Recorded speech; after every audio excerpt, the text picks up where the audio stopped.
Сәлеметсіздер ме, құрметті тыңдармандар? Сіздермен бірге үздік болмыс командасының ең алғашқы подкасты. Бұл подкасттың құпия қонағымыз бар, бірақ қонақты шақырмас бұрын подкасттың тақырыбына келетін болсақ, сабақтан тыс тәрбие жұмысын ұйымдастыру. Сабақтан тыс тәрбие жұмысын ұйымдастыру балалардың, оқушылардың өміріндегі өте елеулі орын алатын процесс болып табылады. Балалардың әлеуметтенуіне және оның өзіндік шығармашылық қабілеттерін шыңдауға мүмкіндік береді. енді біздің осы подкасттың құпия қонағын шақырсақ, педагогика ғылымдарының докторы, профессор Қалипа Тұрсынқызы.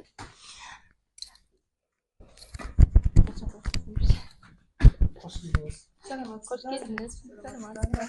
Қалыңыз қалай? Өздерің қалайсыңдар? Жақсы, шүкір. Неден бастап? Бізді ары қарай өрбітсек, апай сізге келгеніңізге көп рахмет. Сізге сұрақ қойып өтсек, осы сабақтан тыс тәрбие жұмысын ұйымдастыру балалардың сабаққа деген ынтасына және жалпы маңыздылығы қандай, қалай әсер етеді? Өте орынды сұрақ. Себебі бүгінгі орта, әлеуметтік орта өте қызыққа толы. Себебі ортадағы құбылыстар, жаңалықтар, өзгерістер, дамулар адамды жаңа білім алуға, қалыптасуға, сол армандарына ұмтылуға мотивация береді.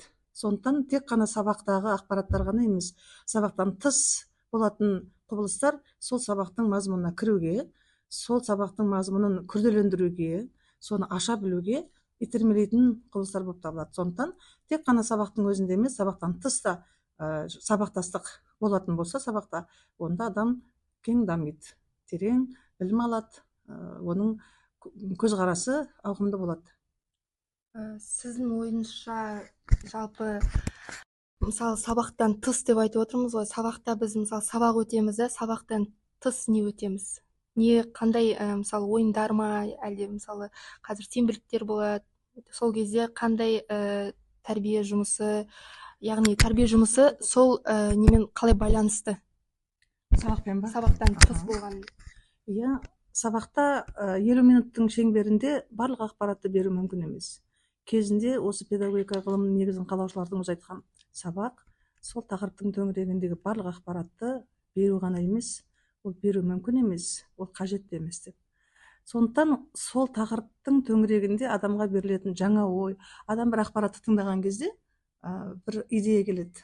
Соны тыңдап отырып, адамның көз алдына елес пайда болады. Сол әлемге енеді, сол қабылдайды соны, соларды кеңейте түсу үшін сабақтан тыс уақыттарда соны қосымша білімдер алғысы келеді. Қазіргі кезде қоғамда қосымша сабақтан тыс уақыттағы адамның тәрбиесін жетілдіретін орталықтар өте көп. Мысалы, Астана қаласының өзінде сана балалар дамыту орталығы бар, көптеген тегін үйірмелер бар, көптеген өнер мектептері бар. Осылардың барлығы қосымша білім беру арқылы білімнің мазмұны мен балалардың тәрбиесін дамытады. Сонымен қатар балалардың бір-бірімен қарым-қатынас, кітапханалардың деңгейі, әртүрлі кітаптар, әртүрлі визуалды жаңағы білім алу мүмкіндіктері, осылардың барлығы да адамның тәрбиесіне ықпал етеді. Абай Құнанбаевтың айтқан сөзі бар ғой, тәртіптің нашарлығы ғылым білімнің жоқтығынан деп. Біздің тәрбиенің барлығы, біз қаншалықты білім аламыз, қаншалықты сол білімді қабылдаймыз, меңгереміз, соның нәтижесі ретінде көрініс табады. Сондықтан қаншалықты көп білім алып, іздене білген сайын біздің тәрбиемізде өзгеріс болады. Осындай жаңағы енді бұрынғы кезбен қазіргі заманды салыстырған кезде бір ой туындайды, білім жүйесі жағынан. Мысалы, ол кезде сіздер енді баратын жер болған жоқ дейсіздер, оқуға ынтаңыз көп болғанда, ал қазір мысалы сіз енді студенттерге сабақ бергеннен кейін, енді біз өзіңізден өттік қой, бірінші курстан әлі күнге дейін бізге Қалипа Тұрсынқызы сабақ береді, осы 3-ші курста. Жалпы студенттердің арасында қазір қыдыратын жер көп, баратын жер көп, ал білім жағынан қалай болып жатыр? Қазіргі жастар біздің кезіміздегі, сіздердің жастарыңыздағы кезеңге қарағанда әлде қайда интеллектуалдық тұрғыдан күшті. Біздерге ол кездерде үйретіп, көрсетіп, түсіндіріп, сол кезде ғана біз үйренетін едік. Қазіргі жастарға үйрету қажет жоқ. Олар өздері алады. Сондықтан бүгінгі саясатта ақпаратты толық беру қажет емес деген ұстаным алынады. Ақпараттың белгілі бір бағыт бағдарын ғана беру керек, қалғанын бәрін студент өзі іздеп тауып, өздері меңгеру керек деген. Өйткені ол кездерде кітаптар, қазақ тілінде кітаптар жоқтың қасы. Сондықтан барлық ақпарат түгел беретін. Сол үшін лекцияда, дәрісте отырғанда біз лекцияны қалдырмай жазуға, тіпті мұғалімнің мысал келтіргендерін жазып алуға тырысатынбыз. Ал қазір кезде ол қажет жоқ. Өйткені қазір интернет желісі арқылы, электрондық кітаптар арқылы, көптеген сайттар арқылы ақпарат алу көзі көп болғаннан кейін, олардың технологияларын да өте жақсы меңгерген жастар. Сол жағынан олар теңестіреді да оны. Ал бізде ондай мүмкіндік болған жоқ қой. Сондықтан қазіргі жастар технология жағынан да, тіл жағынан да, ақпарат жағынан да заманға қарай озды. Сол үшін оларды да кем деп айта алмаймын. Бірақ адам мүмкіндіктері болған сайын, жағдай болған сайын, соның қадірін түсіне бермейді. Біздерде жоқ болған соң біз ұмтылдық. Сіздерде қазір бәрі бар болғаннан кейін, сіздер оны мүмкін өз деңгейінде біз секілді түсінбейтін шығарсыздар, бағалай бермейтін шығарсыздар.